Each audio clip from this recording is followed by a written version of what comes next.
No dia 22, na terça-feira, mesmo horário, 8h30, nós vamos ter a sexta roda de conversa do curso de Economia Solidária. E no dia 29, terça-feira, 18h30, nós vamos ter a sétima roda de conversa, que é a última do curso, que é o tema como funciona uma sociedade desigual. A de hoje, para discutir o tema do pensamento de Boaventura de Souza Santos, ele é sociólogo e escritor. Ailton Krenak é líder indígena, é ambientalista e escritor. O Eduardo Galeano é jornalista e escritor. Esses caminhos diferentes não impediram que os três caminhassem no mesmo sentido, né?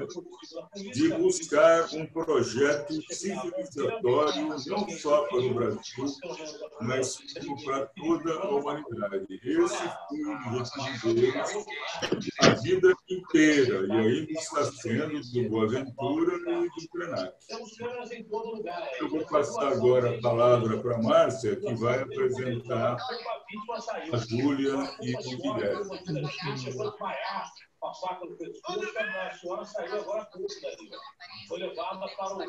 Boa noite. Quem está vendo a Cidade Alerta aí? Quem está vendo Cidade Alerta aí, ou coisa parecida aí?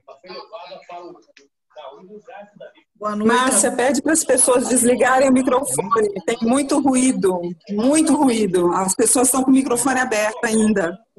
Pede por gentileza, para eles fecharem.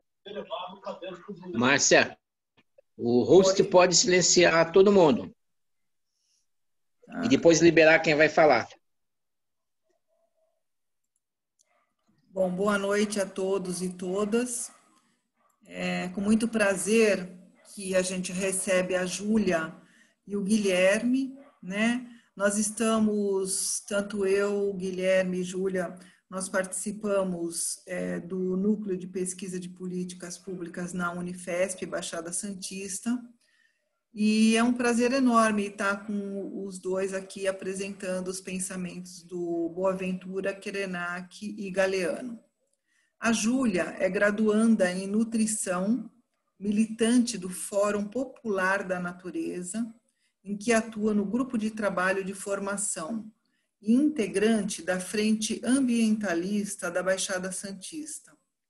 Faz parte da Coordenadoria de Extensão e Cultura do Centro Acadêmico Semiramis Domene, da Universidade Federal de São Paulo, atuando na articulação com movimentos sociais. O Guilherme, ele é estudante de serviço social da Unifesp, campus da Baixada Santista, compõe o núcleo de políticas públicas sociais e atua na frente Cultura e Resistência Indígena do Programa de Educação Tutorial. Participa da elaboração do curso preparatório do Exame Nacional para a Certificação de Competências de Jovens e Adultos. Participa do Fórum de Gênero em São Vicente e apoia a venda de artesanatos. É educador popular na cultura da resistência indígena. E de 2019 a 2020 realizou estágio na Defensoria Pública. José Pascoal Vaz, ele é o mediador hoje, ele é professor, economista e doutor em História da Economia pela USP, militante do núcleo do Fórum de Economia Solidária da Baixada Santista e da Economia de Clara e Francisco. Então, agora eu passo a palavra para o Pascoal, dá início.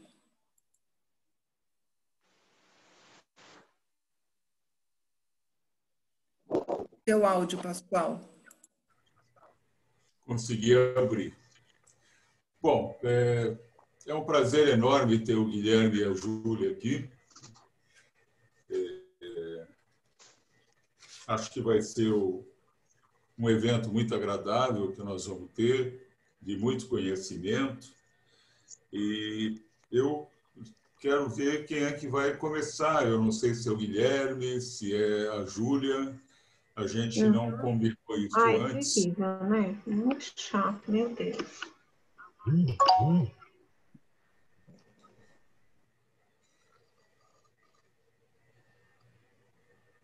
Acho que sou eu que vou começar. Posso começar, então? Por favor, Júlia. Então tá bom. Primeiramente, boa noite. Gostaria de, mais uma vez, agradecer ao convite feito pelo Pascoal e pela Márcia, pelo Fórum de Economia Solidária aqui da Baixada e pela Economia de Clara e Francisco. E quando o Pascoal e a Márcia fizeram um convite para a gente, eles propuseram que a gente fizesse um diálogo entre o pensamento do Boaventura e o pensamento do Krenak. E eu e o Gui conversando, a gente decidiu trazer um pouquinho do Galeano também e partir, então, de um texto dele chamado 4 frases que fazem o nariz do Pinóquio crescer. E para que a gente comece essa conversa, então, eu acho importante que a gente possa pensar juntos em que momento a gente está situado agora, né? Nós estamos há muitos meses já atravessando uma crise sanitária, ultrapassamos já, infelizmente, mais de 100 mil óbitos.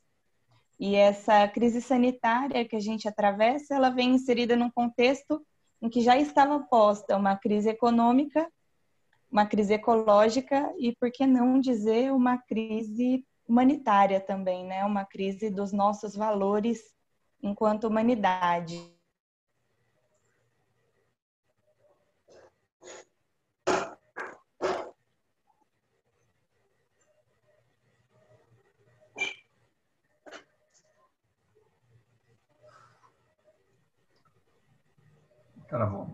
Convida a pensar. Ele nos... Travei? Travou, Júlia. Opa, bela travada. Dá uma voltadinha. Agora voltou normal. Então tá bom. Voltando então um pouquinho, né? Diante dessa crise que a gente atravessa, ou melhor, desse acumulado de crises, a gente tem alguns autores que estão ajudando a gente a pensar um pouquinho o que essa crise pode ensinar, né? Se ela pode ensinar algo e o que ela pode ensinar. Porque é fato que o que nos espera, a gente não sabe exatamente, mas a gente sabe que esse amanhã ele está em disputa, né? E existem muitos discursos disputando esse amanhã pós-Covid. E esses autores, eles vêm ajudar a gente a pensar um pouquinho sobre isso, né?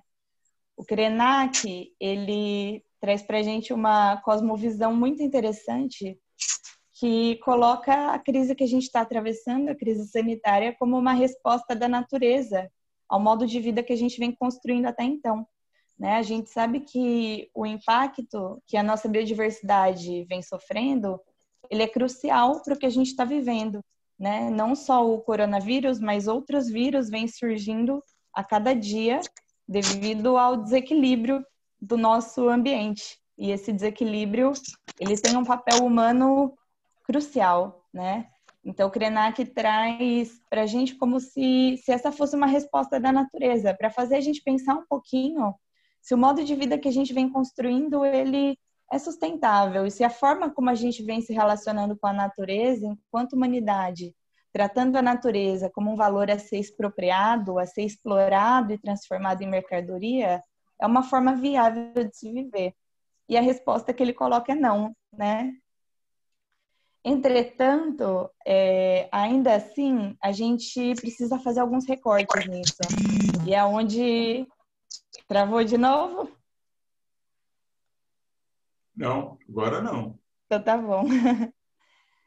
E o primeiro recorte que a gente precisa fazer, e aí ele é proposto pelo Galeano, né? Então vou partir desse texto, que na verdade é de 2011, mas acho que ele dialoga perfeitamente com o que a gente está vivendo. Dentre as 4 frases que o Galeano coloca, que fazem o nariz do Pinóquio crescer, a primeira frase é: somos todos culpados pela ruína do planeta. E, bom, o que essa frase quer dizer, né? Que, na verdade, não somos todos culpados pela ruína do planeta. A ruína do planeta, ela é derivada de um sistema que ele não foi exatamente construído como um acordo entre a humanidade, né? Esse sistema ele foi imposto por uma minoria da nossa humanidade sobre uma maioria. E o que o Galeano traz para a gente, então, é que o sacrifício de todos está sendo proposto como solução para a ação de poucos,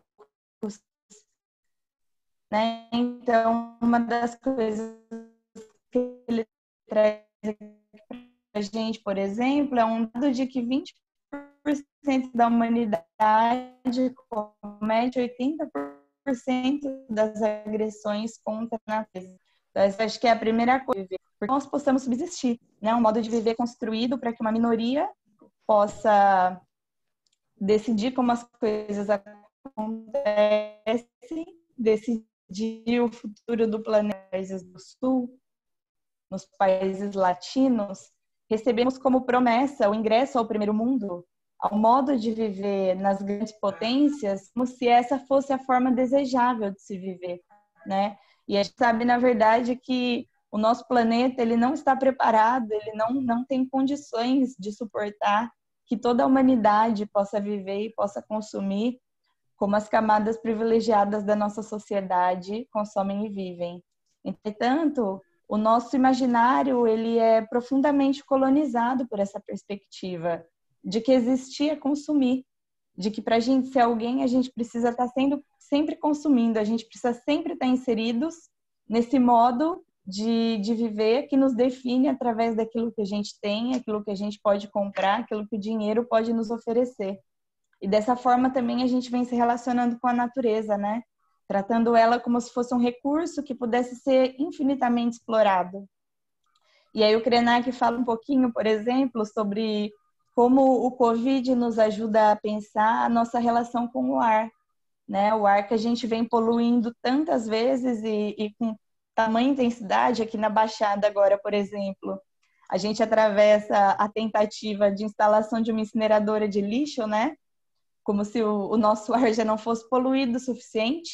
E, de repente, vem um vírus que nos toma o ar, né? Que nos deixa sem respirar.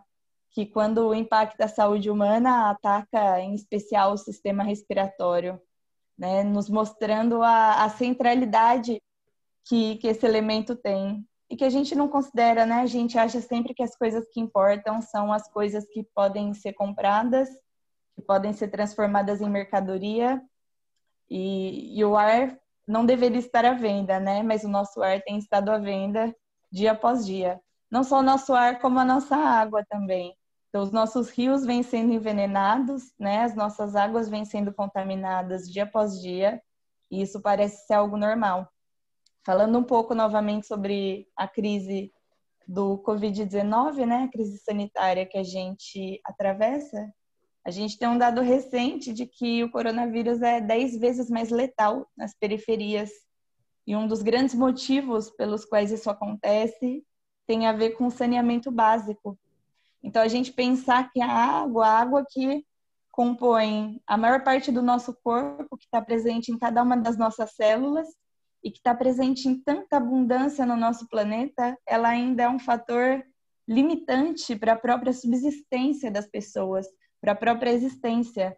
Então, que sistema é esse que a gente vive? Para quem é construído esse sistema que faz com que a gente tenha que pagar até mesmo para viver, para ter o direito à vida, para poder existir no mundo, né? E aí voltando novamente à questão do coronavírus e como ele afeta o nosso sistema respiratório, agora então o nosso ar está à venda, porque quem tem dinheiro pode acessar um tratamento e ter o acesso a um respirador, e quem não tem, então, tem o ar privado, né? Eu acho que esse é um recorte importante que o Boaventura e o Galeano fazem nesse pensamento do Krenak, de que o que a gente está atravessando agora é uma consequência do que toda a humanidade tem feito, né?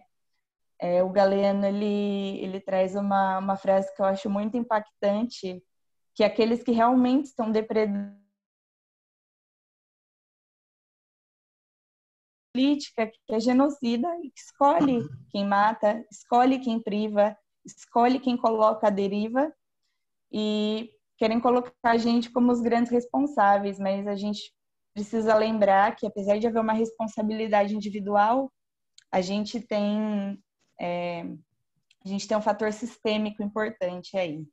E aí eu não estou falando isso para a gente pensar que então a gente pode se desresponsabilizar do que está acontecendo, mas que a culpa não é o centro aqui, e a gente vai chegar lá no final, né? Bom, a segunda frase que o Galeano traz para a gente, das 4 mentiras que fazem o nariz do Pinóquio crescer, é que é verde aquilo que se pinta de verde, né? Então,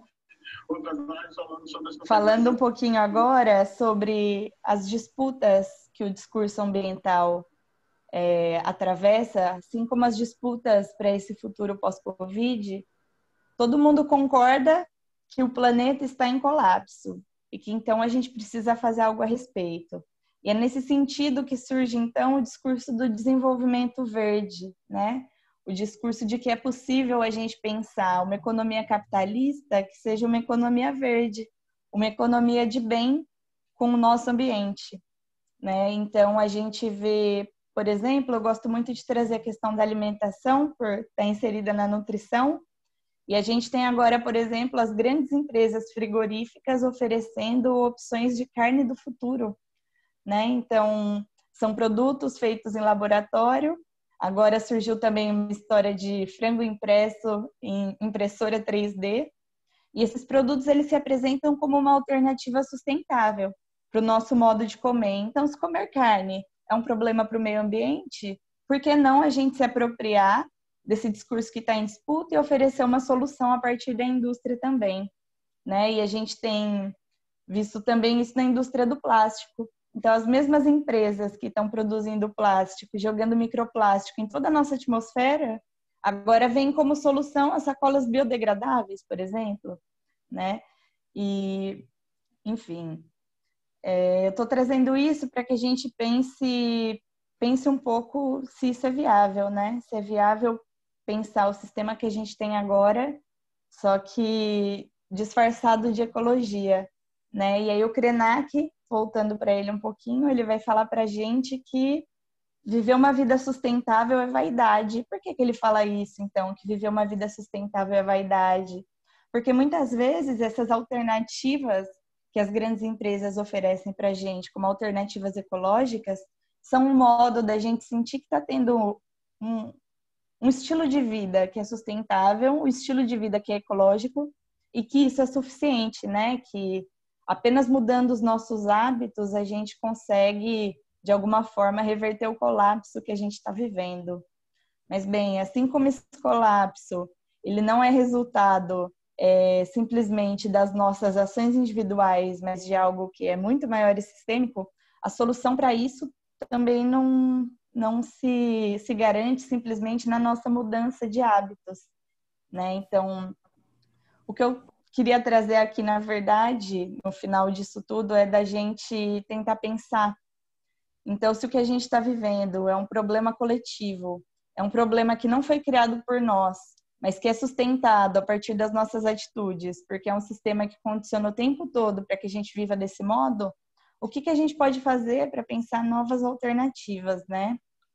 E, bom, na minha caminhada, o que eu venho encontrando até então como alternativa são os espaços como esse que a gente está aqui hoje, né? Então, pensar em formas da gente se organizar coletivamente, né? Eu acho que a economia de Clara e Francisco, ela dialoga muito com isso, a economia solidária também, e os instrumentos políticos que a gente tem para que a gente possa pensar um mundo que não seja feito para uma minoria, mas um mundo que seja feito para uma maioria e que, ao mesmo tempo, considere as populações marginalizadas que a gente tem, a diversidade de povos que a gente tem aqui no nosso, né, no nosso país, no nosso território.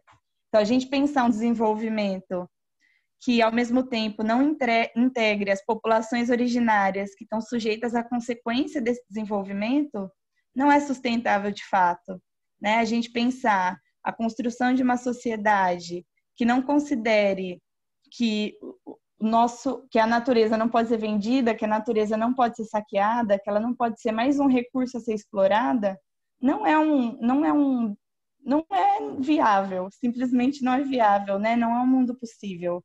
O mundo que a gente está vivendo, ele tem data e hora marcada. Por mais que a gente não saiba, não é possível que a gente continue querendo explorar tudo que está à nossa volta indefinidamente, como se os recursos que a gente tem fossem infinitos, né? E, enfim, queria passar a palavra para o Guilherme agora. Ele vai continuar com as duas próximas frases que a gente tem aqui do Galeano, mas o que eu queria deixar principalmente é da importância da gente fortalecer esses espaços e não permitir, principalmente, que a nossa militância, que a construção do nosso futuro seja apropriada por qualquer discurso que seja mercadológico, por qualquer discurso que queira colocar a vida como mais um recurso, como algo mais a ser explorado, algo mais a ser vendido, algo mais a ter preço, né? Porque as coisas que realmente importam, os valores que realmente definem o que é um ecossistema equilibrado, que é uma vida em sociedade equilibrada, essas coisas não estão à venda, né? Então, nós precisamos fazer uma recusa coletiva a esse modo de viver e não aceitar que continuem chamando o homicídio que é imposto à população ao nosso planeta de suicídio. Queria, então, passar a fala para o Guilherme e agradecer o espaço.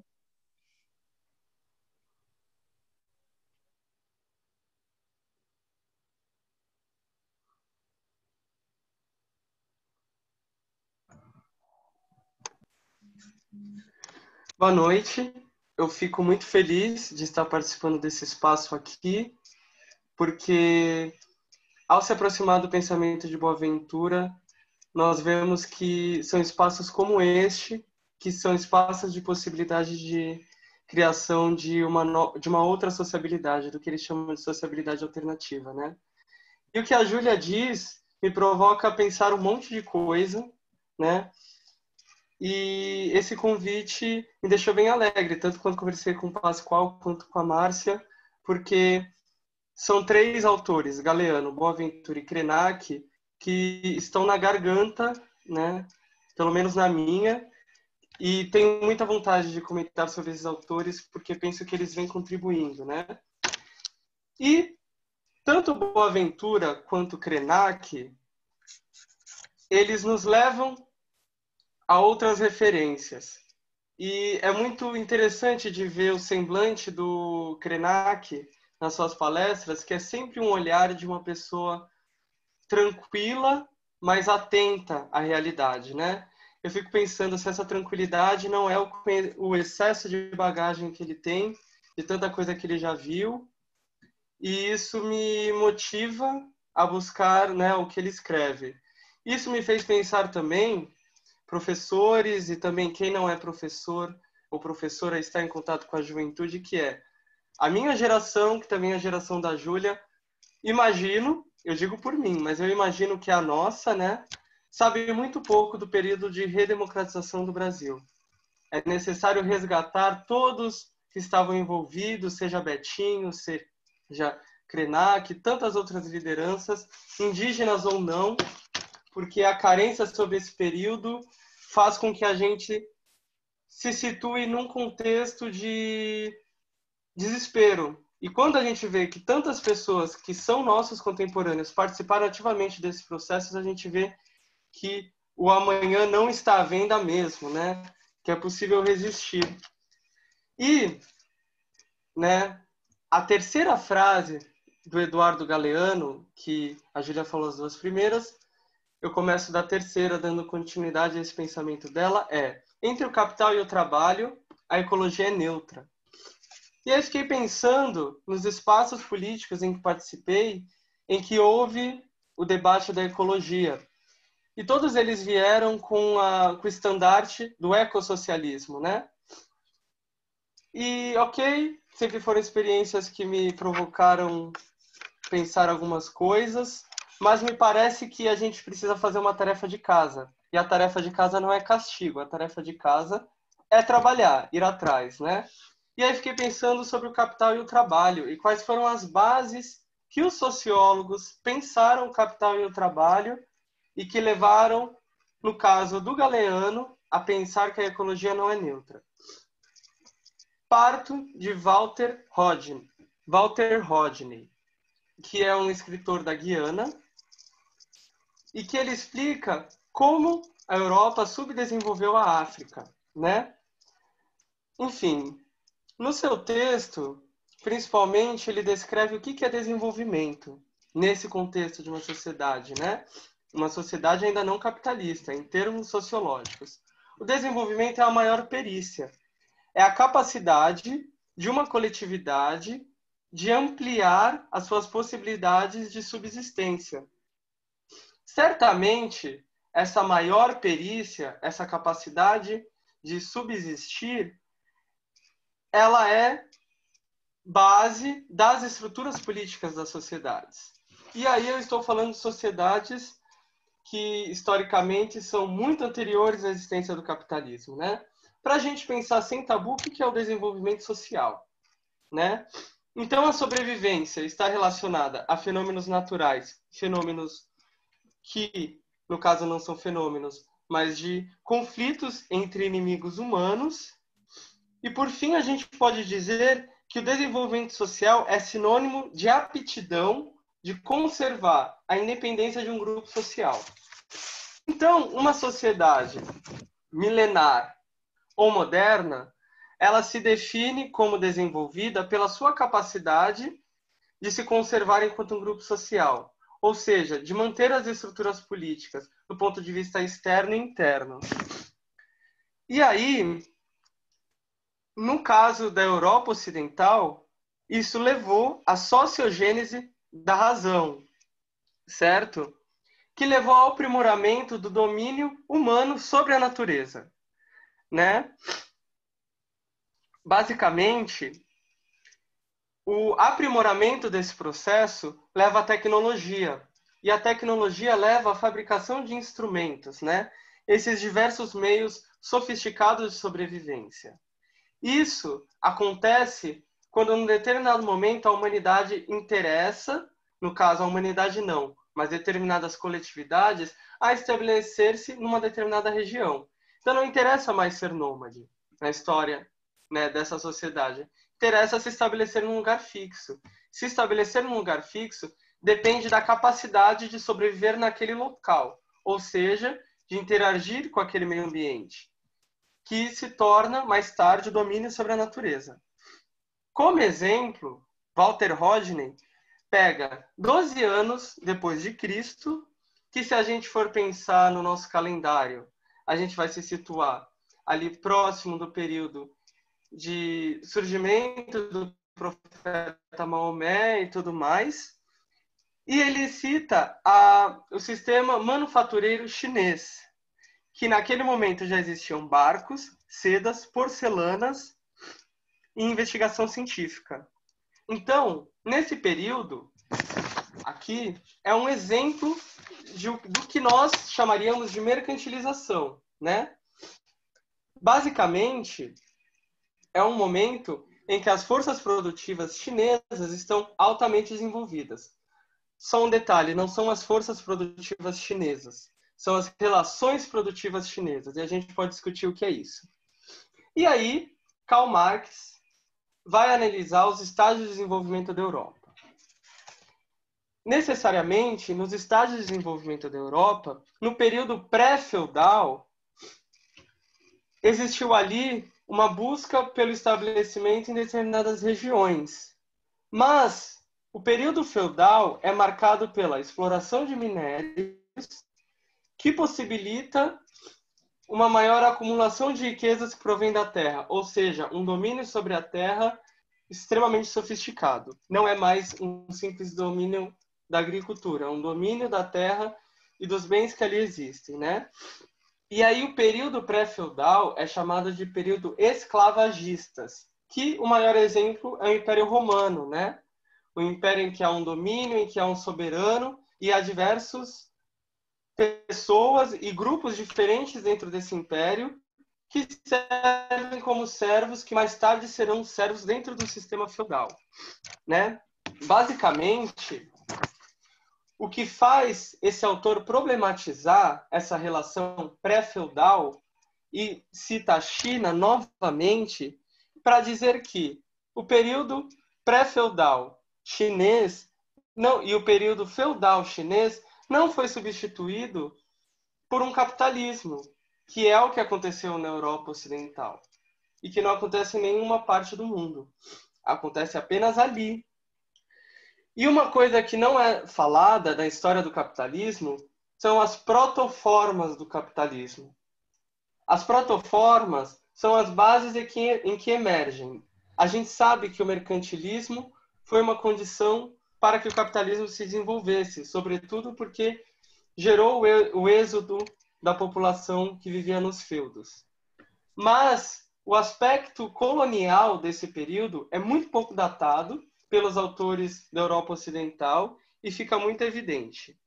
E aí, o regime feudal, nesse período transitório da mercantilização, ele é mantido sob as bases da democracia ocidental. A democracia que estava na Grécia durante anos foi resgatada no renascentismo, ou seja, no século XVI em diante, e vai ter o seu apogeu no iluminismo, que a gente data do século XVIII, né, que chega ali até o século XIX. E a democracia ocidental permite que as relações fora do feudo se deem sob a ótica de uma soberania.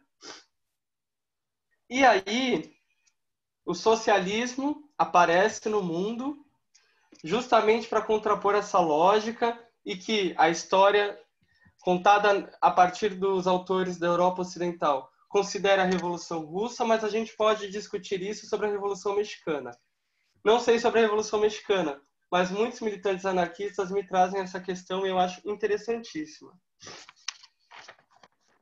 Uma outra questão, ainda em relação a isso, em relação ao desenvolvimento, é que é necessário falar do subdesenvolvimento. E o subdesenvolvimento, por esses autores da Europa Ocidental, eles são sempre relatados como relações de produção arcaicas e que constituem diversos contextos de extrema pobreza. Mas este autor, o Walter Rodney, vai dizer que não, que o subdesenvolvimento exprime uma relação particular de exploração, mas de uma exploração que ela é internacional. Por quê? No sistema chinês, nas experiências da África e da Europa pré-colombiana, a gente vê diversas experiências de relações de produção e de estruturas políticas, principalmente se a gente falar dos astecas, dos maias e dos incas, e de distribuição igual e desigual de produção de riqueza. Mas a expansão dessas relações ao molde do capitalismo é uma primazia que acontece das nações europeias nesse período do mercantilismo das grandes navegações. Portanto, o desenvolvimento social ele não pode ser resumido às forças produtivas das relações de produção, mas ele tem que estar relacionado, sobretudo, a relações entre povos, porque é isso que gerou a discussão do subdesenvolvimento. Enfim, chegamos agora, basicamente, ao pensamento do Boaventura. Apenas partir de Walter Rodney para a gente pensar o que é desenvolvimento social, né? Porque o Boaventura vai em diversos momentos falar sobre diversos aspectos e é bom a gente ter esse pano de fundo, né? Da capacidade de subsistência de uma população, da regulação das relações internas e externas e da garantia de autonomia desse grupo frente aos outros.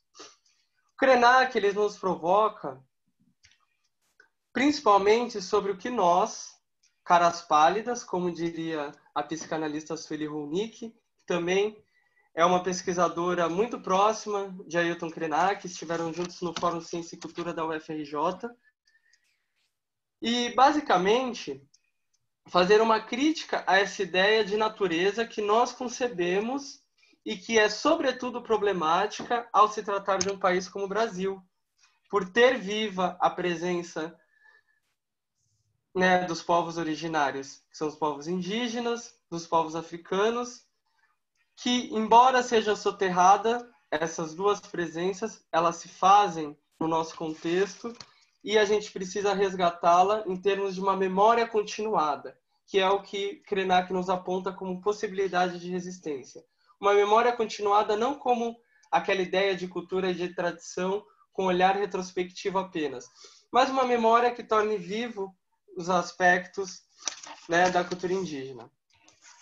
E aí, Krenak está relacionado, e num dos livros dele ele menciona o Eduardo Viveiros de Castro, que é um antropólogo brasileiro que se dedicou intensamente à cosmologia ameríndia, e é assim que ele chama, e vamos pensar a cosmologia de forma grosseira, porque é um conceito bem desafiador, mas é a totalidade do universo que compõe aquele grupo social, né?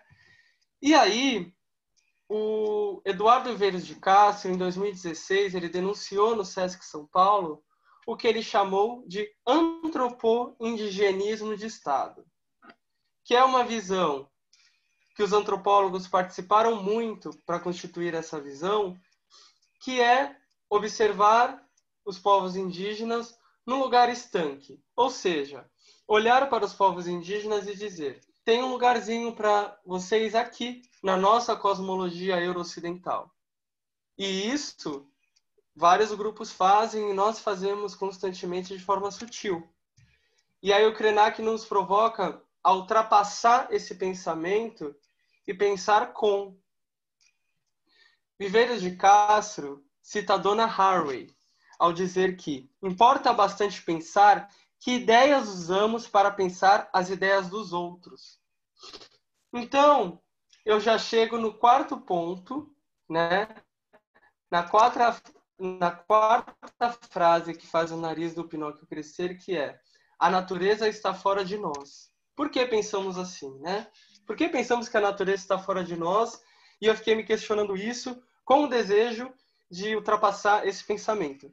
E aí, o Viveiros de Castro, que é esse antropólogo que caminha junto com o Krenak, eu já vou trazer o Krenak, só estou trazendo o Viveiros de Castro como pano de fundo mesmo, para dizer que houve, no trabalho dos antropólogos e sociólogos brasileiros que estiveram juntos com os povos indígenas, uma ideia de economia de alteridade que está muito baseada numa coisa que é: como há uma dívida do pensamento euro-ocidental aqui na América Latina com os povos indígenas, como é que eu vou pensar eu em relação a eles? Eu vou pensar eu como ser humano imperfeito, descolado dessa realidade, ou seja, o ser humano degradado, de uma humanidade que é perfeita, intocada e que não foi corrompida pela sociedade do trabalho. Só que esse pensamento é demasiadamente idealista, porque tudo isso está nos atravessando e compondo o nosso processo de subjetivação. Então, a gente tem que pensar não os, mas sim com eles, né? E aí, o Eduardo Viveiros de Castro vai partir de 3 fontes de resistência a este desenvolvimentismo capitalista, né? Essas fontes de resistência, elas são muito grandes, mas eu vou tratar de só algumas aqui e de forma muito básica também. A primeira é problematizar o desejo de unidade. Ou seja, por que esse pensamento é idealista? Porque ele está muito enraizado numa ideia de unificação entre os povos, que está muito ligado a uma ideia de dívida com os povos, sendo que esse desejo, ele parte ainda de um pensamento euro-ocidental, porque a unidade entre os povos, algo que o mundo euro-ocidental pensa como pagamento de dívida, mas não foram os povos indígenas que pensaram. Ou seja, considerar a pluralidade de cosmologias, né? A segunda fonte também está muito relacionada a isso, mas ela gira em torno de uma problematização do que nós pensamos sobre a natureza. Como antropólogo, Viveiros de Castro baseou-se muito no Lévi-Strauss, que é o mais célebre antropólogo conhecido no Ocidente, né? E, basicamente, o que guiou o pensamento de Lévi-Strauss foi a capacidade que os diferentes povos tiveram de distinguir o que é cultura e o que é natureza. Mas, por final, o Viveiros de Castro, partindo desse pensamento, ele vai dizer: a natureza não é uma distinção que se consegue fazer, mas é um elemento sobrenatural em relação à natureza, um elemento transcendental em relação à natureza, em que a natureza ela não é simplesmente dividida desse sujeito ou ela é parte desse sujeito. Ela é supra e sub esse sujeito. Ela é tanto fonte de sobrevivência como também referência ancestral, memorial e temporal. Ou seja, natureza e cultura estão juntas. Só que a forma como a natureza atravessa, ela é muito além de algo que está justaposto, mas é algo que está acima e abaixo do que a cultura se dá, né? Ele chama de crispação. É uma outra ontologia em relação à natureza, né? E aí, Viveiros de Castro vai chamar os povos ameríndios de extramodernos. Por quê?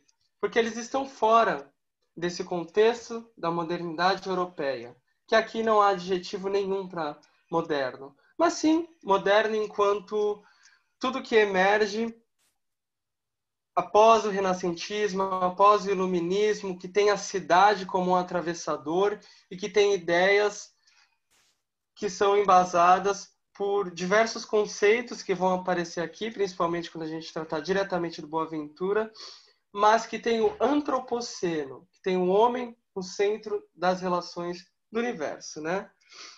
Então, há uma problemática aí, que é essa inserção desse sujeito extramoderno, que é esse sujeito indígena, na modernidade, ela sempre se dá por uma via utópica, que não corresponde à realidade, o que é um grande problema. É um problema porque estamos pensando não estamos pensando com, né? Então é aquilo que o Krenak mesmo diz, né? A troca cultural entre os povos, vou chamar como os Guarani chamam, né? Juruá, que são aqueles que não são indígenas, mas não é o termo que o Krenak usa, porque o Krenak parte aí de um outro contexto, de uma outra etnia indígena. O mundo Juruá, ele é quantitativamente gigantesco em relação ao mundo indígena e qualitativamente grotesco. Ou seja, a troca cultural na modernidade, né, na contemporaneidade, aliás, ela substitui a troca material. A gente sabe que a troca material está longe de não ser interesse dos exploradores das terras indígenas. Mas ainda assim, essa relação se dá como uma inserção no nosso mundo, uma inserção na nossa cosmologia. E essa inserção, ela não é contemporânea. Quando os povos europeus, principalmente Roma, o Vaticano, decide pensar que os povos indígenas têm alma, ali já há a possibilidade de uma inserção na cosmologia eurocidental. Então, essa inserção, ela não é uma missão do povo Juruá, ou seja, de nós, caras pálidas. Essa inserção já vem de muito tempo e já existe esse lugar. Falta-nos pensar como, né? E aí, a gente vai para um outro aspecto que é a estética transcendental, e essa inserção, e a razão indígena. Estamos prontos para pensar a razão indígena? Porque é a partir daí que conseguiremos pensar uma natureza que não está fora de nós, né? Bom.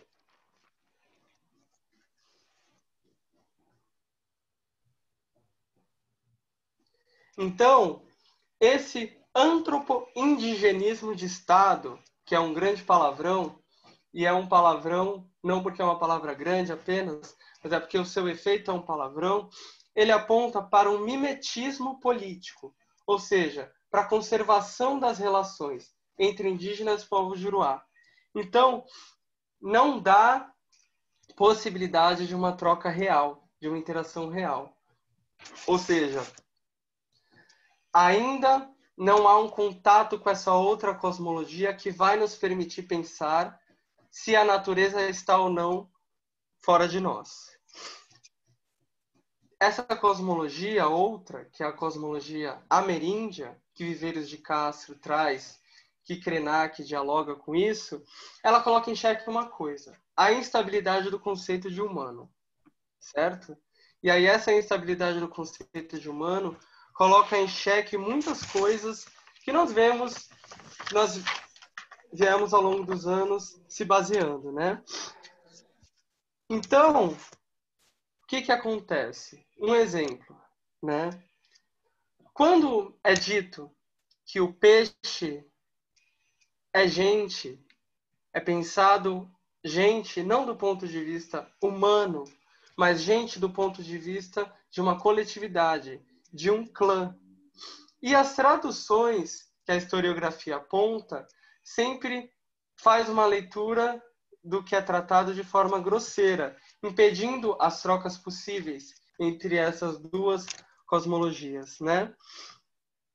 Então, existe uma coisa fundamental, que aí é novamente uma frase que Viveiros de Castro traz, que é: por que falar dos primitivos se é da nossa vida que se trata? Parafraseando Deleuze e Guattari, né?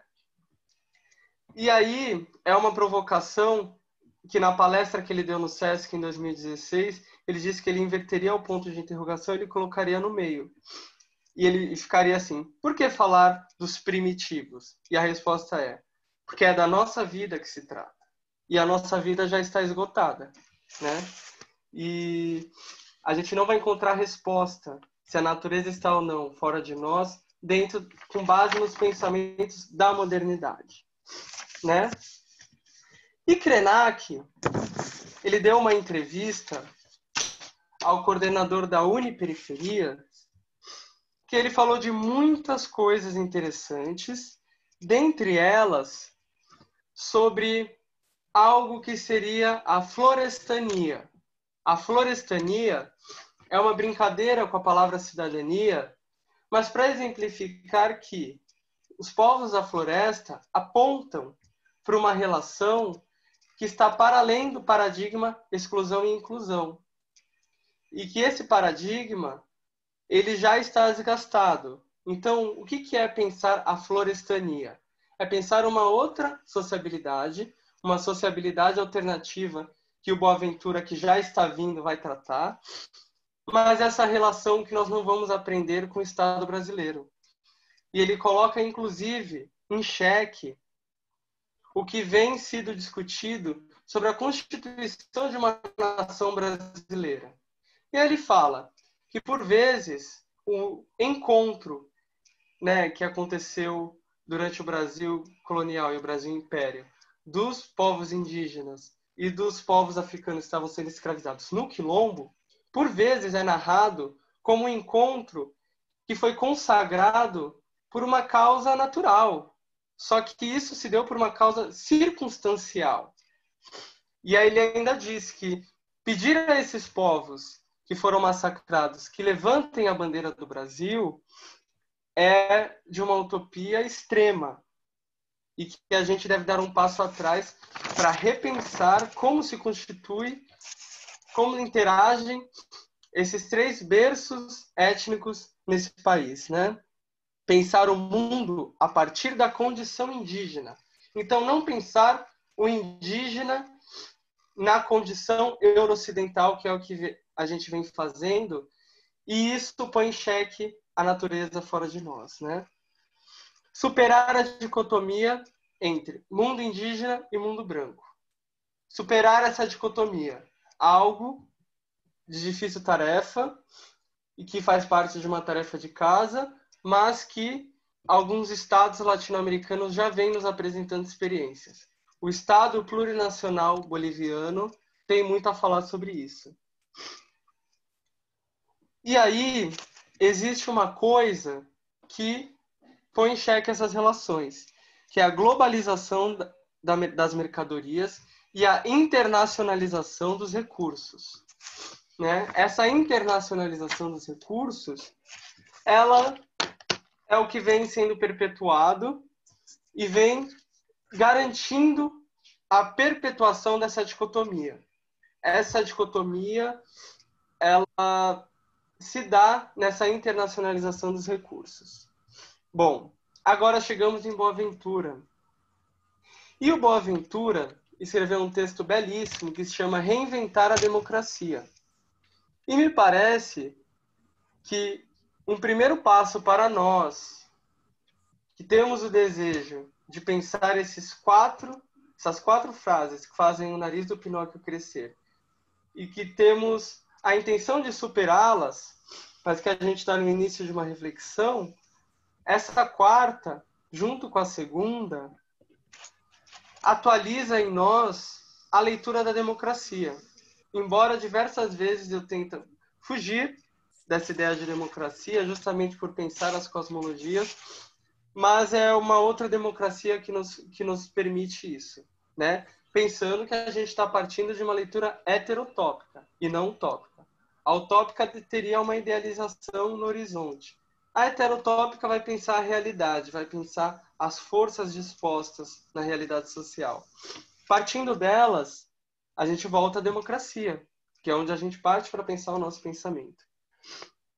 Então, a democracia, ela sempre esteve gerindo a tensão entre a emancipação social e a regulação social. Isso desde a Grécia. E na modernidade, ela é super atualizada, isso se faz presente no contexto urbano industrial. E a sociedade civil, ela é composta, sobretudo, por essa tensão. É necessário, nesse contexto, né, de planificação da democracia, uma cidadania territorialmente fundada e o comércio público intensivo, né? Estamos falando da gênese da democracia moderna na Europa, para a gente contrapô-la, né? E aí, dentro dessa tensão entre democracia e capitalismo, que são essas as protoformas da democracia moderna, a democracia grega vai ter outra protoforma. Aqui existe a coerção e o consentimento, a igualdade, a liberdade, o soberano e o cidadão. Então, ela é embasada por esses elementos, né? E aí, nesse texto, Boaventura de Souza vai trazer novamente uma outra questão que, por vezes, a gente deixa despercebida, que é a crise do contrato social. O contrato social, aquele que vem de Rousseau, e é a principal metáfora da racionalidade social e política da modernidade. Então, né, desde o começo desse diálogo, eu venho falando da modernidade e da modernidade. O que exemplifica isso? É justamente o contrato social. E aí o contrato social, nele há 3 bases: um regime de valores, um sistema de medidas, um espaço-tempo privilegiado. O sistema de medidas é o que possibilitou o dinheiro, a mercadoria e, mais tarde, a justiça social, a democracia e vários outros elementos que constituíram, sobretudo, a democracia representativa. E o espaço-tempo privilegiado é basicamente a constituição do Estado moderno, os limites nacionais, a ação burocrática do Estado. O contrato social garante 4 coisas: a legitimidade de governança, o bem-estar econômico, a segurança e a identidade coletiva. E aí, citando Boaventura, o espaço-tempo nacional estatal é o conjunto de dispositivos identitários que estabelecem em um regime normativo que serve de referências às relações sociais. Então, é esse o contexto da Europa moderna ocidental. Ela só é possível a partir de um contrato social. Essas são as protoformas do capitalismo que se expande no mundo. É com base nessas ideias que a política substitui a guerra posteriormente, muitos séculos depois, ao tratar de ideias supermodernas. Acontece que a definição de um bem comum, de uma vontade geral, é sempre elemento de disputa de grupos internos dentro desse regime democrático euro-ocidental. Ou seja, a disputa do bem comum. O bem comum, tanto enquanto um conceito do que vem a ser o bem comum para uma nação, seu sistema de valores, como o bem comum material, né? Aí, a proliferação de poderes, portanto, disciplina e um poder jurídico. O excesso no sentido de valores e o esvaziamento da eficácia desse sistema jurídico. Ou seja, há sempre um apelo para o poder do Estado, uma vez que esse bem comum não é um consenso. E aí, há uma sobrecarga simbólica da democracia nesse contexto. Nesse panorama geral, a gente tem que falar de uma coisa específica, que a cidadania, como é um elemento dissolvido na democracia moderna, ela também está presente na lupencidadania, que é esse grupo dentro da democracia moderna euro-ocidental que não integra essa lógica. E aí é a sociogênese dos conflitos, das lutas de classes. Porque não há mais o feudo para intermediar essas relações. São relações dispostas no espaço-tempo. Esse espaço-tempo, ele é nacional, ele é estatal, e aí prevalecem a ideia de justiça, de liberdade, também de solidariedade. Basicamente, quando essa lupencidadania que o Boaventura trata está ainda no contexto euro-ocidental, quando ela se desloca no contexto das grandes navegações, ela não vai ver como uma lupencidadania, como uma cidadania que não se concretiza na democracia. Ela, ou seja, esses estados que partem de uma cidadania que circula dentro de um contrato social democrático, vê esses outros povos como uma subhumanidade, algo que o Viveiros de Castro já trata, né? E aí ele trata a partir de um monte de conceitos e, para fechar, eu explico do que estou tratando, né? Na crise do contrato social, há o fascismo, segundo Boaventura. E não é o fascismo que vem do período do século XX para cá. É um outro fascismo que esteve na gênese das nações, dos estados modernos. Esse fascismo, ele tanto esteve presente lá, como está presente aqui, sob diferentes formas. Um exemplo do fascismo que se deslocou às colônias é o fascismo do apartheid local, uma espécie de cartografia urbana. Ou seja, esse fascismo do apartheid local, ele define uma região em zonas. Há o fascismo do Estado paralelo, que é o fascismo que garante a democracia em um determinado local do Estado e o autoritarismo em outras regiões. A exemplo, os guetos durante a Segunda Guerra Mundial. Esse é um exemplo do fascismo de Estado paralelo. Porque no Estado paralelo são outras regras que operam, né?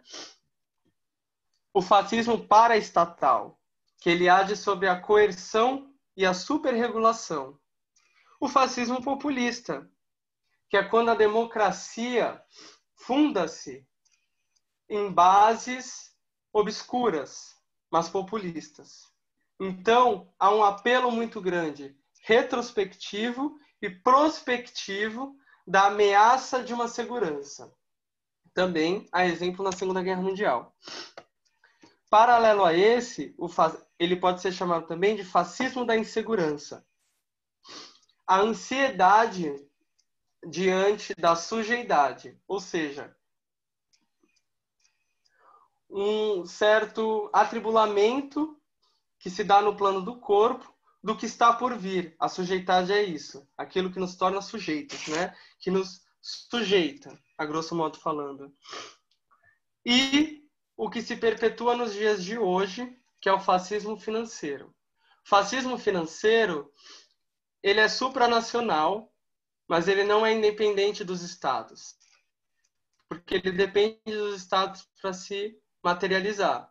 E ele, embora vai pensar com base no capitalismo financeiro, que é um capitalismo totalmente deslocado da produção de bens, embora gere produção de riquezas, ele depende de um Estado que coíba as ações em determinado contexto para que se expanda o sistema capitalista e, sob acordos internacionais, diversas leis e regimes se engendram no mundo. A partir de acordos internacionais que se dão pela via bélica também, né? Os acordos internacionais congressistas a gente vê de estados eurocidentais, só que também há uma outra dimensão desse diálogo. A exemplo, Boaventura cita os rating, que é justamente aquele processo de avaliação de um determinado estado e das suas condições financeiras aos investidores. E aí, há diversos estudiosos desse processo que diz que as ameaças entre os estados se dão na via do comércio, da compra e do boicote. É isso que aconteceu com alguns estados que se opuseram ao capitalismo, né? Através de acordos internacionais, a coibição das relações comerciais entre esses estados, né? E aí, Boaventura vai tratar de, diante desse contexto de diversos fascismos que emergem na protoforma, que é a crise do contrato social, é necessário pensar sociabilidades alternativas. Sociabilidades alternativas se relacionam com cosmologias, com outras cosmologias, ao tratar não de frentes objetivas, ou seja, há um acordo internacional que impossibilita, né, determinadas relações e que empobrece uma nação, é muito além disso. A sociabilidade alternativa, ela está muito além das relações de mercado e das relações de Estado. Então, o que acontece? O fascismo opera na criação de espaços-tempos que atualizam o sentimento prospectivo e retrospectivo pela segurança. Então, nós temos que criar também espaços-tempo. O que é criar espaço-tempo se eu mal compreendi o que é o próprio espaço-tempo, né? Mas de criar, né, universos independentes que pensem para além dessas relações. E ele vai dizer que esse espaço-tempo que faz frente a esse processo, ele deve ser baseado na deliberação democrática. Ele se dá no âmbito local, regional, nacional e global. Mas necessariamente ele nasce no âmbito local. Porque ele deve articular pessoas, sujeitos, coletivos e a natureza. Criando assim constelações baseadas na deliberação democrática. Ou seja, ele deve reconhecer o poliformismo do trabalho, mas não o poliformismo que admite diversas condições de trabalho na sociedade capitalista, que é isso que a gente vê com a privatização das estatais e da fragilização das relações de trabalho. Mas diversas formas de sociabilidade, ou seja, aprender com estes outros povos que não estão no berço da humanidade, esses povos essas modernos, outras formas de trabalho que consagrem essa relação com a natureza, né? Esse é o patamar mínimo de relação, né? Para onde aponta isso? Toda essa discussão da deliberação democrática, que são esses espaço-tempo contra-hegemônicos, para o Estado como movimento social. O Estado como espaço público não estatal. A democracia só pode ser concebida como democracia redistributiva. Então, se o limite da democracia moderna é a democracia representativa, aqui nós temos que pensar numa democracia que pense na distribuição de riquezas, trazer à tona essa discussão. O contexto é complicado, que a gente tem velhos paradigmas e novos paradigmas, né?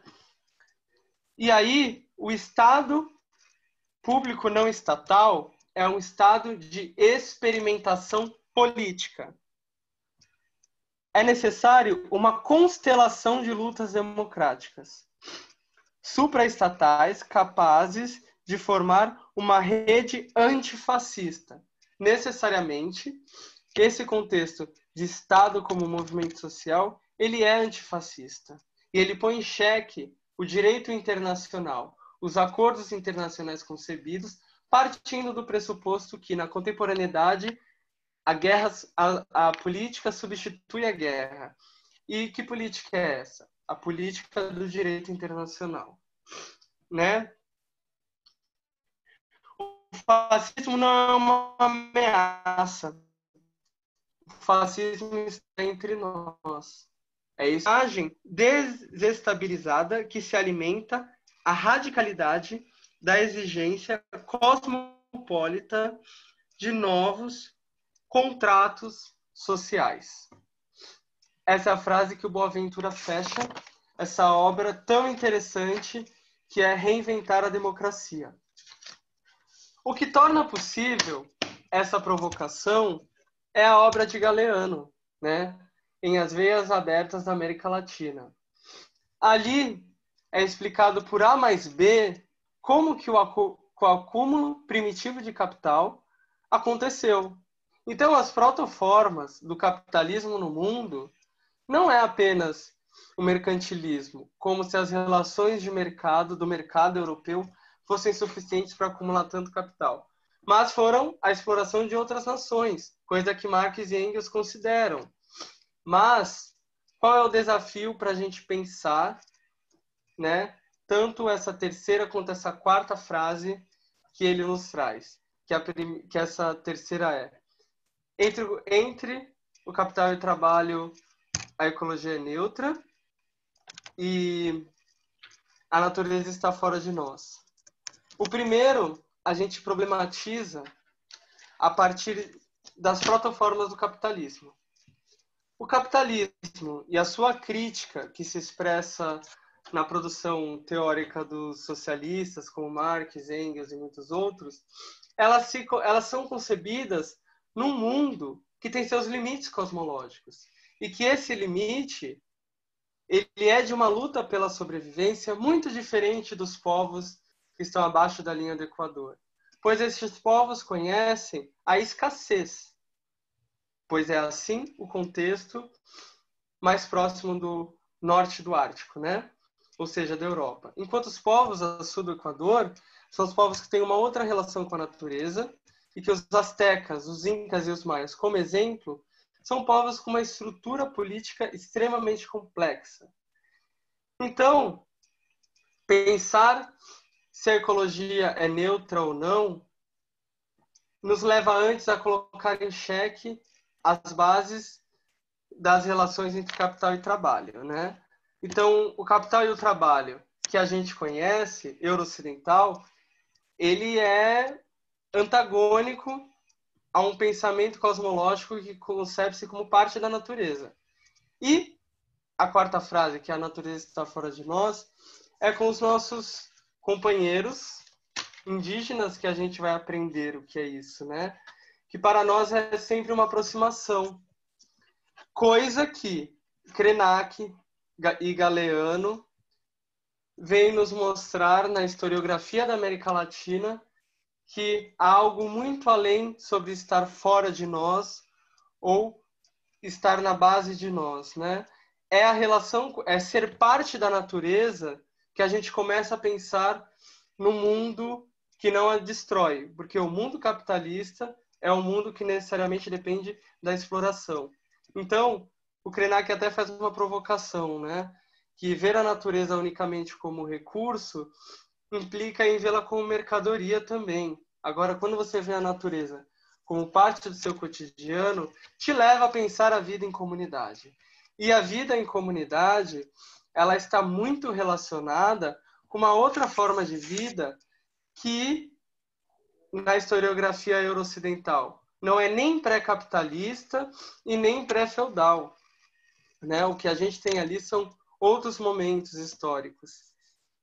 E aí, por fim, finalizo fazendo uma sugestão de leitura, né?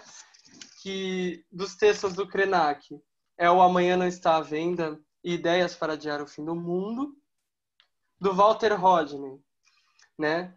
O texto Como a Europa Subdesenvolveu a África, do Boaventura de Souza, Reinventar a Democracia. E é basicamente isso. Agora finalizo minha fala para a gente poder conversar. E estou muito feliz por participar desse espaço. Reafirmo isso. Obrigado. Muito bom, Guilherme, Júlia. Eu, pessoalmente, gostei demais da apresentação de vocês, né? Como era esperado mesmo, né? E eu pergunto, tem aqui vários comentários a respeito, mas eu pergunto inicialmente se alguém quer fazer um comentário, enfim, acrescentar alguma coisa, fazer alguma pergunta ao vivo, enquanto a gente dá uma selecionada aqui nas questões que foram apresentadas aqui no chat. Alguém quer fazer algum comentário?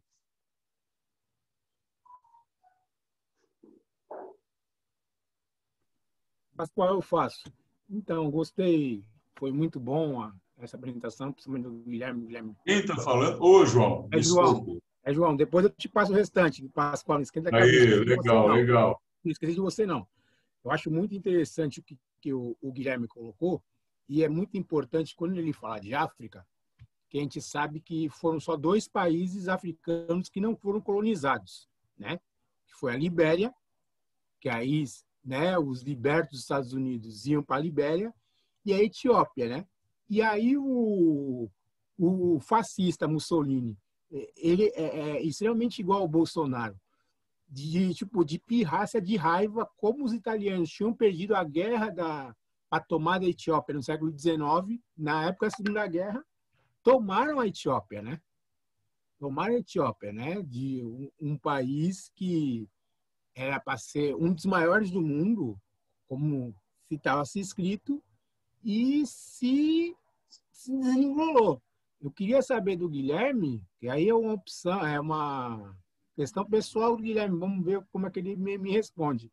Guilherme, se não fosse a invasão de Mussolini na Etiópia, como é que você acha que a Etiópia seria hoje?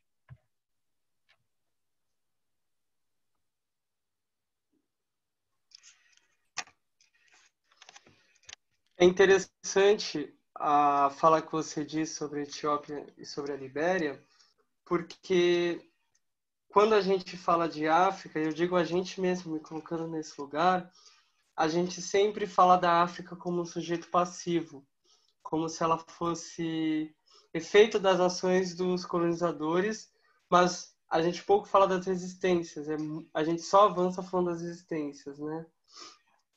E saiu uma matéria recentemente, algumas últimas semanas, que é: com os Incas teríamos sistema de seguridade social, né? E o professor, que é o professor Davidson Nicose, que indicou esse texto do Walter Rodney, ele tem coisas muito interessantes para falar sobre a África. E ele começa falando que a primeira universidade do mundo foi na África, em Mali. E, pensando as condições de desenvolvimento, sem dúvida, vários estados africanos seriam muito mais desenvolvidos em termos de estruturas políticas do que estados hoje, como nós conhecemos, como o Japão, como países nórdicos e todos esses, dado as condições tecnológicas que esses povos dispunham, que sempre foram imensas, né? Então, eu não tenho dúvidas de que, se não fosse a colonização de vários países da África, a gente não teria não só países muito mais envolvidos, mas a gente teria uma outra referência de mundo. Porque quando tratam e isso quem fala é o Vieira de Castro, para falar da cosmologia africana, sul-asiática, ameríndia, sempre pegam uma lupa para traduzir e dizer, olha, isso daqui está certo, mas isso daqui não é válido. Isso daqui seria isso, mas isso não é isso. Querendo validar, né, epistemologicamente os avanços tecnológicos, tanto dos povos africanos quanto dos outros povos. Nós seríamos uma outra humanidade, e uma humanidade, sem dúvidas, mais desenvolvida. E por que seríamos uma outra humanidade mais desenvolvida? Porque a tecnologia que existia nos Andes, na Etiópia, na Índia milenar, na China, era muito mais desenvolvida do que a tecnologia do século XVI europeia. Só que foi essa tecnologia pouco desenvolvida que dizimou grande parte desses povos, né? E aí é o Galeano que diz, né, as 3 armas que os europeus tinham, e essas 3 armas serviram como destruição em massa, né? E por que que esses outros povos não dispunham dessa tecnologia bélica? Porque a relação com a natureza não exigia que eles dispusessem de uma tecnologia para dominar a natureza, e sim para se relacionar com ela. Ou seja, a fonte inesgotável de recursos, né? E essa fonte inesgotável não está em ser a região dos Grandes Lagos na África ou de ser uma outra região no mundo, mas a forma como esse humano se relaciona com essa fonte natural, né? E a tecnologia europeia, ela é limitada cosmologicamente ao domínio. Ela não concebe relações nesse momento moderno. Ela concebe domínios. Então, até o Viveiro de Castro cita nesse trabalho dele que os povos ameríndios, eles desconfiavam de que corpo europeu se tratava, enquanto os povos europeus desconfiavam da humanidade dos povos ameríndios. Ou seja, é o etnocentrismo ao extremo, né? Quando eu digo ao extremo, não porque ele é mais ou é menos, ele está concebido num ponto cosmológico. Então, assim, essa memória continuada que o Krenak menciona me remete a um olhar que considera não a África e não a América e não o Sul da Ásia como regiões antigas e remotas, mas sim uma memória continuada que atualize todos os avanços tecnológicos, né? Então, pensar uma outra cosmologia significa não pensar como a gente interage e onde a gente inclui tanto essa tecnologia quanto essa cosmologia. Mas pensar a partir. Será que estamos prontos para isso? Acredito que a gente tem que fazer muita tarefa de casa para estar pronto para isso. Mas fico muito intrigado quando eu fico pensando como seria a Etiópia, né? Sem esse processo. E o Galeano fala também que a rainha Isabel, que foi a mãe da Inquisição, que acabou com o aspecto místico da Península Ibérica, que é mérito dos povos islâmicos, dos povos judaicos que ali estavam, e não dos povos europeus, né?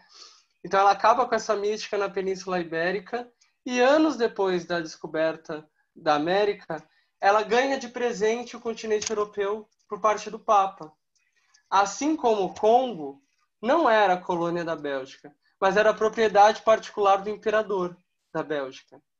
Então é uma distopia total a relação que esses povos euro-ocidentais estabeleceram contra as nações. Não é possível nem falar de relações de guerra, mas sim de relações de extermínio, né? E é muito intrigante essa provocação, muito intrigante mesmo.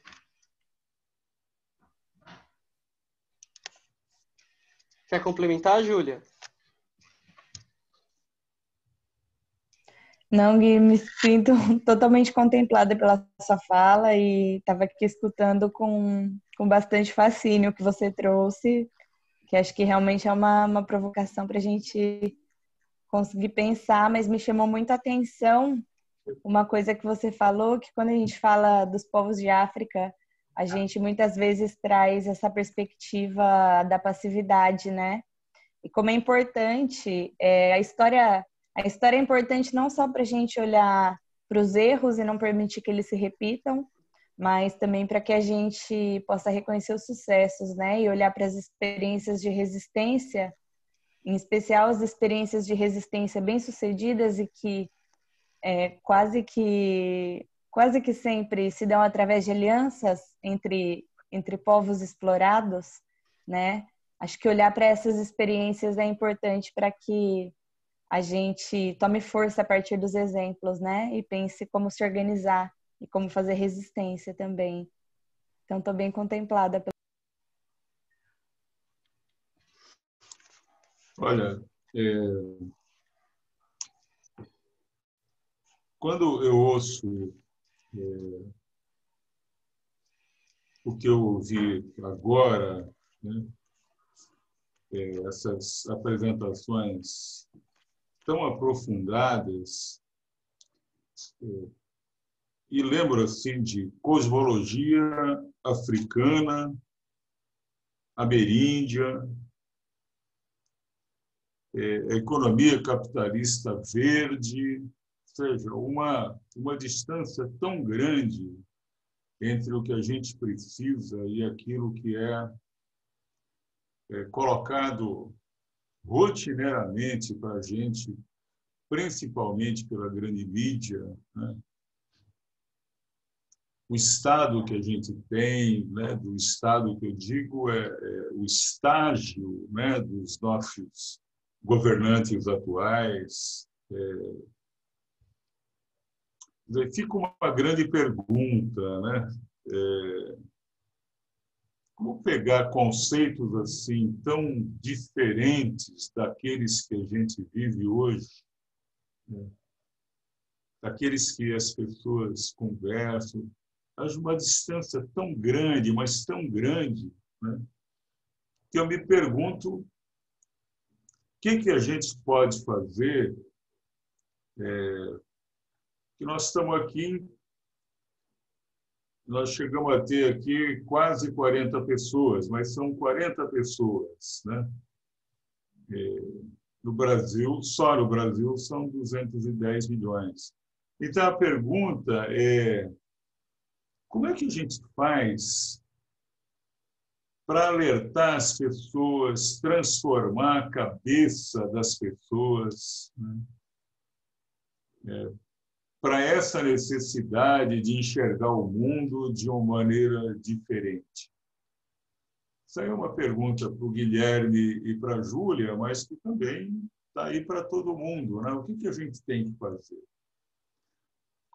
Por isso que quando a gente chega a pensar, por exemplo, numa luta armada, que de vez em quando aparece essa ideia, essa conversa, né? Ver se a luta armada levaria a essa conscientização, entendeu? Ou será que nós vamos ter que esperar 100 anos, 50 anos, 100 anos para a gente ter essa concepção de mundo tão diferente quanto a que esses autores fazem, né? Sim, está aí. Para vocês, para todos, é uma questão que me deixa muito inquieto, muito inquieto, né? Sim, quanto tempo nós temos para salvar a Terra, né? Esse aqui é o dado, né? Quanto tempo nós temos para salvar a Terra e como fazer isso, né?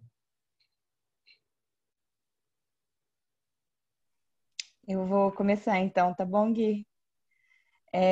Bom, Pascoal, te ouvindo agora, a primeira coisa que me vem em mente é que há uma necessidade urgente de que a gente abandone o voluntarismo, né? Então, esse sentimento de que se sentir mal a respeito de como as coisas caminham, ele é suficientemente transformador, né? Acho que a gente precisa abandonar o voluntarismo, entender que não há um destino bom, uma história feliz no final que vai cair no nosso colo como uma dádiva divina, né? E que a história ela se constrói pelas nossas ações. E pensando nesse sentido, eu acho que, enfim, me vem algumas coisas, né? Mas acho que a educação popular é um caminho. Então, aquela repetida história de que a gente precisa voltar às bases e fazer trabalho de base. E penso que isso é fazer trabalho de base não para as pessoas, né? Mas não para o povo, mas enquanto povo, né? Aprender a se reconhecer enquanto povo. Então, acho que isso é importante. Construir instrumentos políticos que sejam capazes de aglutinar pessoas em torno de objetivos comuns, né? Que sejam capazes de nos aglutinar, mesmo que por caminhos diferentes, mas no mesmo sentido, né? Numa direção comum, de um mundo ou outro que parta dessa visão que a gente está aqui partilhando hoje.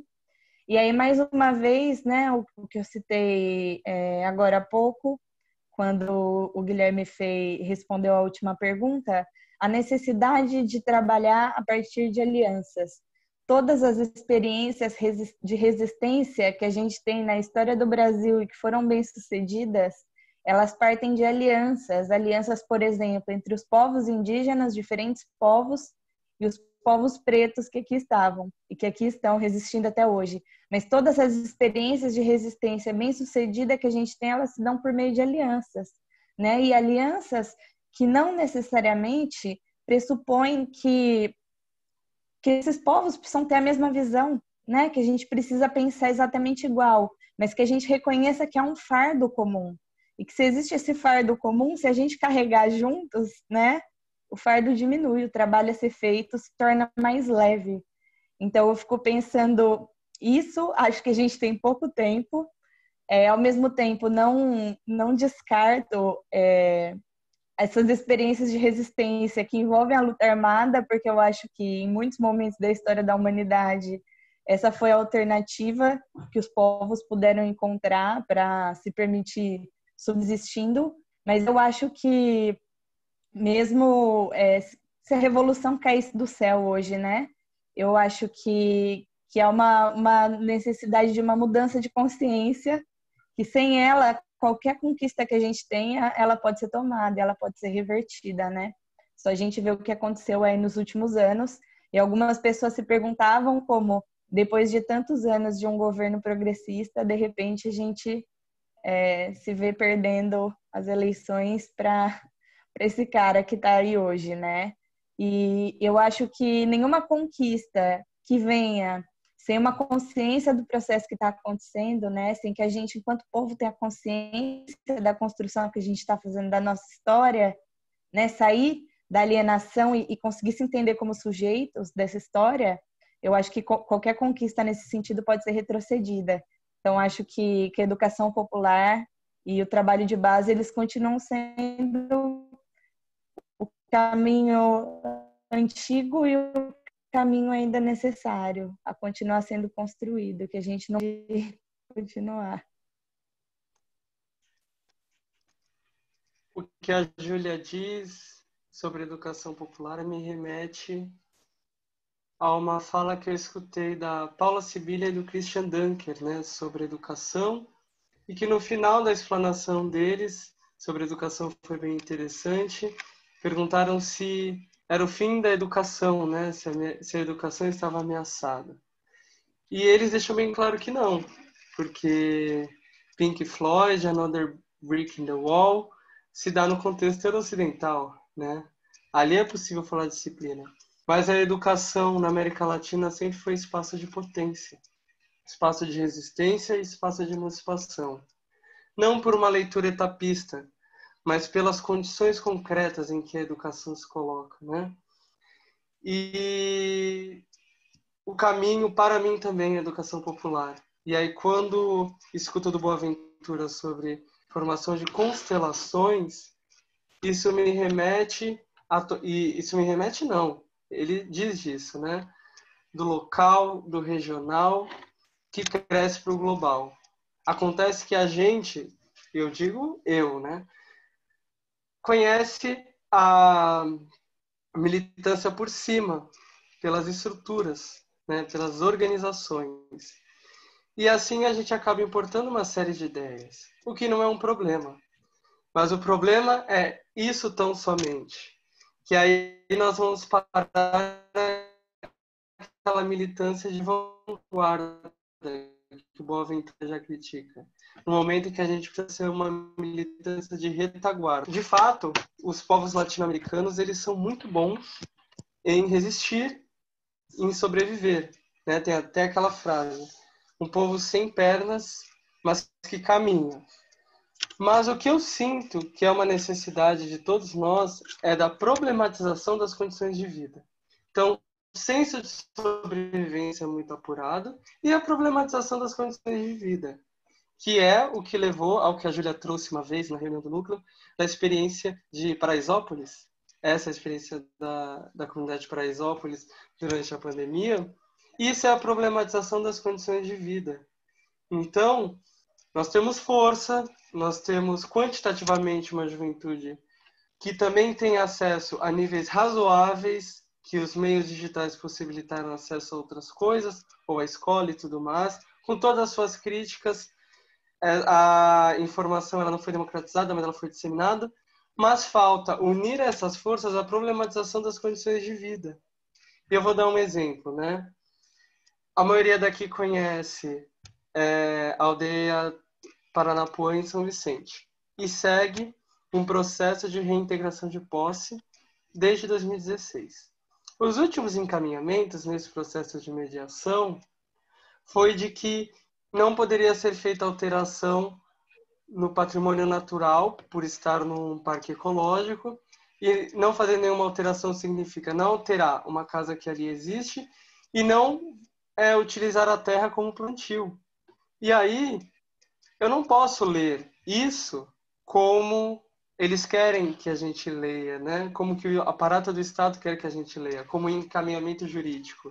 Eu devo problematizar isso, problematizar as condições em que essas regras são impostas. Problematizando, a gente abre caminho para uma resistência real, para uma resistência local.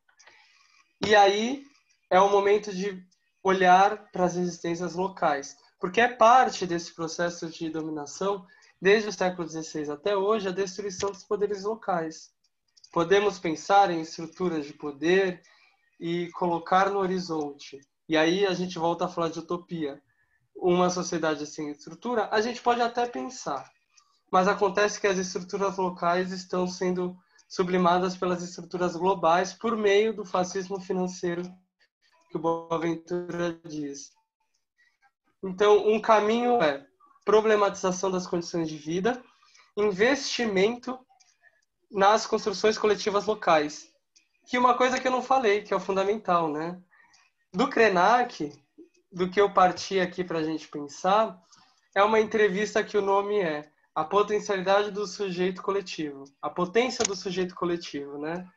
E aí é justamente isso, né? A gente vai pensar uma outra relação com a natureza se a gente se ver em sujeito coletivo. A gente ainda não está se vendo como sujeito coletivo.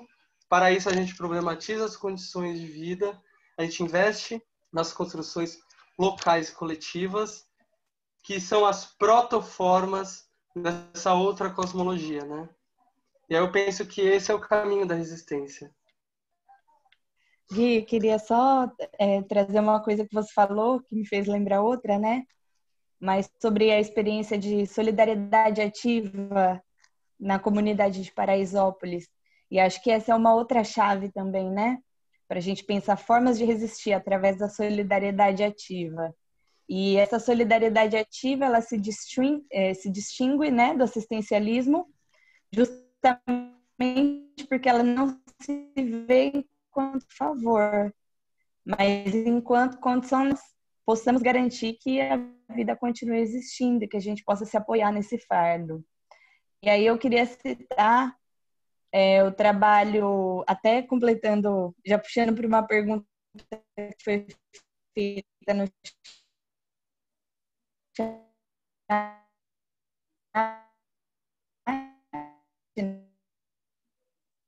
né, sobre a visão das mulheres indígenas e das mulheres negras em relação ao neocolonialismo, povos lá, alianças, as diferentes experiências de luta que estão ali no território, na Bahia. E aí, nesse sentido, uma das experiências que aconteceu agora durante a pandemia foi a aliança entre o Movimento dos Trabalhadores Sem Terra e a organização Reage ou Será Morta, que é uma organização antirracista lá da Bahia. Em aliança, o MST fez doação de toneladas de comida para que a Reaja pudesse exercer esse trabalho de solidariedade ativa nas comunidades, nas periferias e também com as famílias que têm familiares encarcerados, né? Então, acho que isso ajuda a gente a pensar também como essa aliança ela é fundamental, muitas vezes, até mesmo para que a sobrevivência possa continuar, né? Para que a sobrevivência possa existir. E não consigo pensar outro caminho possível senão a partir do território, porque todo esse processo de colonização que a gente está falando, tanto quando a gente pensa nos povos que foram trazidos para cá, que foram trazidos de África para cá, quanto os povos que aqui estavam e tiveram sua terra tomada, a gente está falando de negação do território, negação da territorialidade. O que é isso? É um papel falar que a comunidade indígena que está ali numa terra não pode plantar porque isso impacta a natureza. Então, essa é a própria ecologia neutra, né, da qual o Galeno está falando. Uma ecologia que só olha para a aparência verde das coisas, né? Como assim? Então, a comunidade indígena é que representa um perigo para a natureza e não a ausência dos povos originários no seu próprio território. É uma lógica completamente invertida, né? Que precisa realmente de muita manipulação para que isso faça sentido, né? Se a gente para pensar mesmo, não tem sentido nenhum, é irracional. Então, é isso, queria só fazer.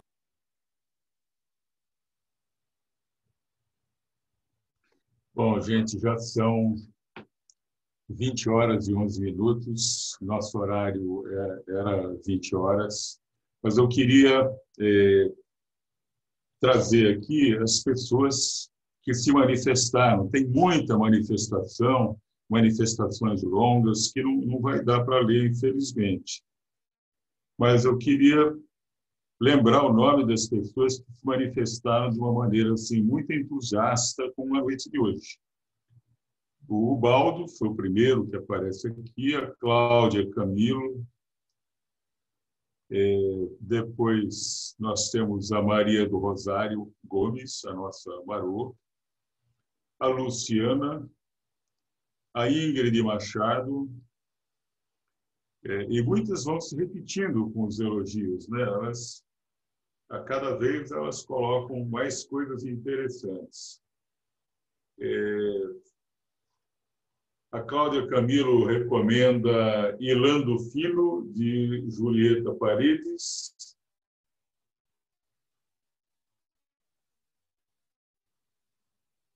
A Carolina Fernandes também se manifestou. A Alcione, a Gisele, parabenizando o Guilherme e a Júlia, a Valéria Fumes, enfim, todo mundo ficou assim, muito feliz, né, com o que nós ouvimos aqui hoje.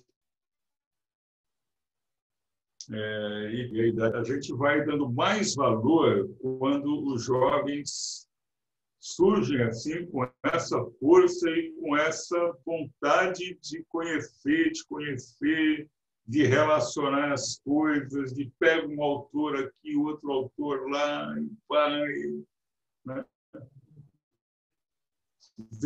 Vontade de transformar o mundo, né? Vontade de transformar o mundo. Isso é muito gostoso.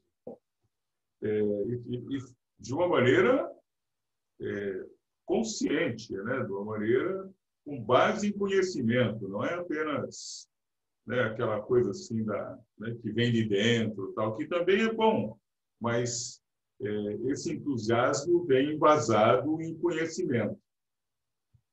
Então, eu não sei se alguém quer falar mais alguma coisa. A Júlia, o Guilherme, alguém que está aqui ainda na sala. Ainda temos 30 pessoas na sala. Pascoal, eu gostaria de falar... Temos alguns minutos aí para continuar, se for o caso.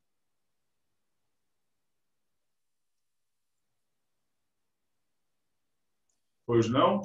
Eu gostaria de falar... Alguém ia falar, mas travou.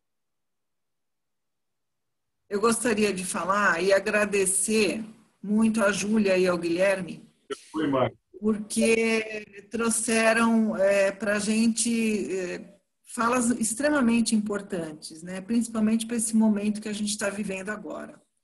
E aí eu estava vendo algumas mensagens aqui no chat e assim, né? O quanto que é importante a gente dar voz aos jovens.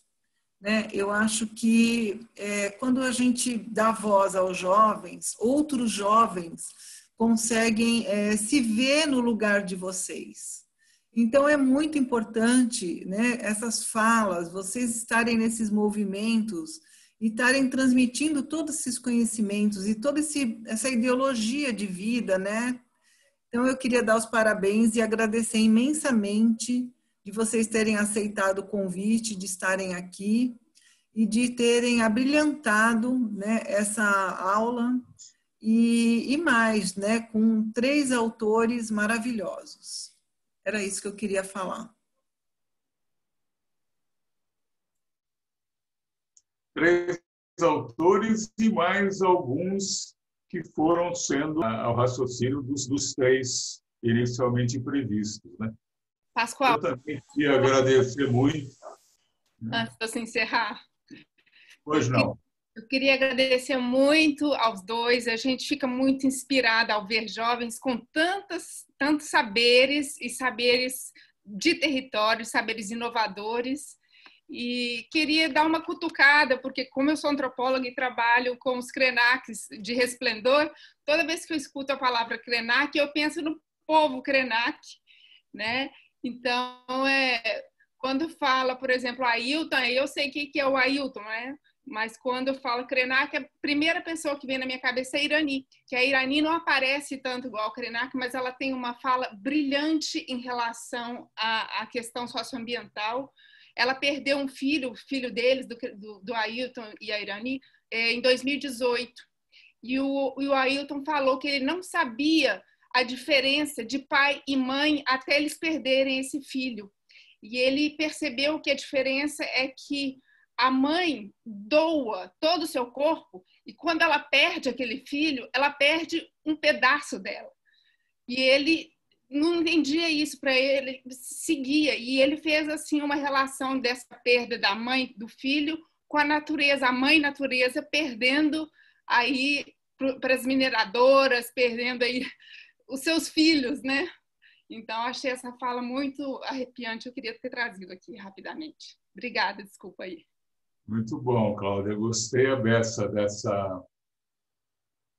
tua fala, viu? A mãe natureza perdendo os seus filhos, né? É um negócio muito bonito, muito legal. Estou apaixonado pela natureza. Que bom. Mais alguém quer se pronunciar? Então, acho que cabe a gente encerrar. Agradecer mais uma vez ao Guilherme e à Júlia. Muito obrigado por terem aceito. A gente já sabia que ia ser uma noite. Agradecer em nome de todos aqui, em nome do curso Economia de Francisco, em nome da Economia Solidária. Muito obrigado a vocês 2 aí pela dedicação, né, pelo preparo. Vocês prepararam para valer, vocês não vieram de graça, né? Parabéns. Abração. Vamos abrir os microfones para dar uma salva de palmas para os dois, por favor.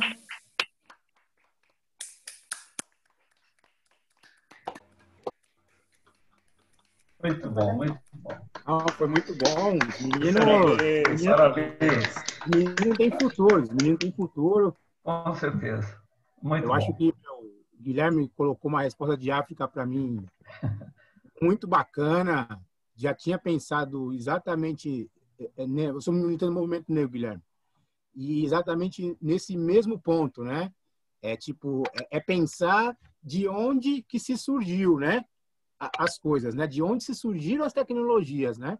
E se realmente não tivesse tido o processo de rapto, né? Porque eu não gosto nem de falar de escravidão, foram escravizados. Se não tivesse o princípio do rapto, tanto na África, tanto a queda do Império Inca, do Império Maia e do Império Azteca, que é muito interessante você colocar isso, como seria se o mundo se fosse num outro viés? Isso é muito interessante. Às vezes a gente não pensa nisso, né? A gente pensa, pô, não, presente, vamos derrubar o sistema que tal, não sei o quê. Correto, a gente tem que derrubar o sistema que está, porque a gente sabe que esse sistema não presta. Mas a gente tem que ver realmente antropologicamente antes, né? E aí, se esse sistema antropologicamente antes, se tivesse sido, será que o mundo não seria melhor? É isso. Júlia, Guilherme, vocês querem fazer as considerações finais?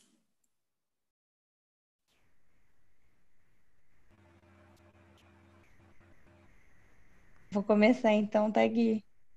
Queria agradecer mais uma vez ao Pascoal e à Márcia pelo convite, agradecer a todo mundo que está aqui presente, assistindo junto com a gente, porque é um prazer imenso poder conversar com vocês, né, e poder estar aqui nesse momento com os companheiros do Fórum de Economia Solidária aqui da Baixada também. Então, agradeço muito por poder estar aqui com vocês hoje. E aí queria convidá-los também a acompanhar o canal no YouTube do Fórum Popular da Natureza. A gente é uma organização socioambiental que parte como um chamado dos movimentos sociais. Então, a gente discute natureza, mas pensando por um viés que seja anticapitalista e que seja antirracista, né?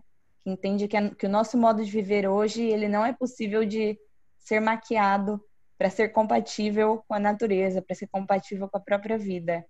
E a gente aqui do núcleo da Baixada, né, do nosso núcleo territorial, a gente está fazendo um ciclo de formação, os vídeos estão todos disponíveis, que é sobre natureza, saúde e território. Então, a gente tem trazido experiências de luta da Baixada e também de outros territórios, para que a gente possa pensar de que modo a gente também pode se organizar e resistir. Então, faço esse convite a vocês e, mais uma vez, agradeço imensamente. Um abração. Oi, perdão, Guilherme, esqueci de você. Eu só tenho a agradecer também, porque eu sempre aprendo muito quando estou em contato com a Márcia, com o Pascoal, e conhecendo esse coletivo todo, fico muito feliz, né? Foi um momento ótimo estar aqui com vocês e muito obrigado. Quero estar em mais espaços desse coletivo aqui, porque eu sei desde o começo do ano que é muito interessante, né? Teve uma atividade na Estação da Cidadania que eu estive em contato com alguns daqui. Me chamou muita atenção por questões de circunstâncias, não pude participar do início desse processo, mas quero estar com vocês ainda.